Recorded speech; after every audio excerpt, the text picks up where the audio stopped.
Dengerin ya. Oke. Lo tahu gak sih ada presiden yang cuma menjabat selama 45 menit, Son? Siapa itu? Jadi yang gue omongin ini tuh adalah presiden asal Meksiko, Son, yang bernama Pedro Lascurain. Bisa dibilang si Pedro ini adalah presiden dengan masa jabatan tersingkat dalam sejarah dunia, Son. Wah, ini menangnya karena ngeklaim sendiri apa gimana ya? Enggak, bukan.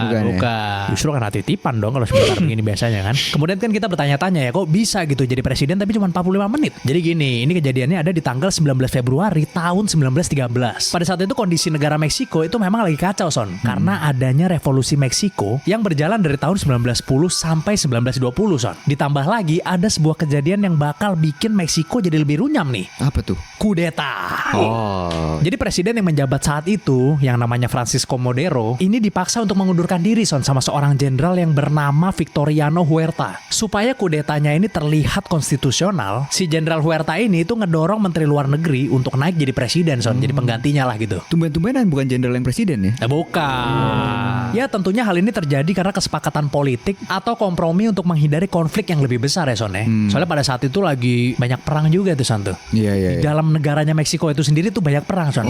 Antara pemerintah dengan beberapa faksi lainnya lah. Dan pada saat itu menteri luar negerinya adalah Pedro Lascurain ini, Son. Ya kan, dia yang disuruh naik. Apa aja yang terjadi selama 45 menit kepemimpinan Pedro Lascurain? Nih gue terangin ya. Oke. Tadi kan sebelumnya si Francisco Madero yang presiden Meksiko itu kan disuruh turun dulu. Jadi yang terjadi selama 45 menit ini si Pedro suruh naik jadi presiden, ya kan, gantiin si Madero tadi. Yang kedua, Pedro ini langsung mengangkat si jenderal Huerta ini menjadi menteri dalam negeri, Son.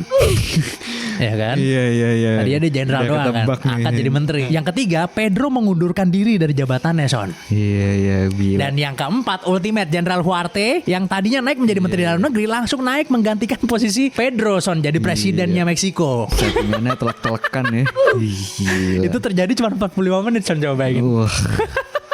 Jadi presiden turunin, yang di bawah masuk, Pedronya ngangkat si jenderal jadi menteri, menterinya gantiin si Pedro, Son. Gila. Terang-terangan banget ya udah ya. Jadi setelah Pedronya itu mengundurkan diri, akhirnya Jenderal Huarte berhasil menjadi Raja Jawa. Maksudnya presiden. Maksudnya presiden, Son, maksudnya, Son. Iya. Jadi sebetulnya jabatan presiden yang durasinya ini cuma 45 menit itu cuma sandiwara politik aja, Son. Karena si Pedro Lascurain ini itu cuma dipakai sebagai jembatan yang legal lah gitu untuk si Huerta bisa jadi presiden. Terus habis itu gimana? Ya si Huerta ini langsung melanjutkan jadi presiden, Son, dan dia jadi diktator di saat itu. Habis itu si Madero nih, presiden yang tadi, berubah nama menjadi Modaro, Son. Karena beberapa hari setelahnya langsung dihilangkan nyawanya, Son. Wah, selesai langsung ya. Terus kalau buat si Pedro Lascurain ini, dia balik ke profesi aslinya, Son, yaitu adalah seorang pengacara.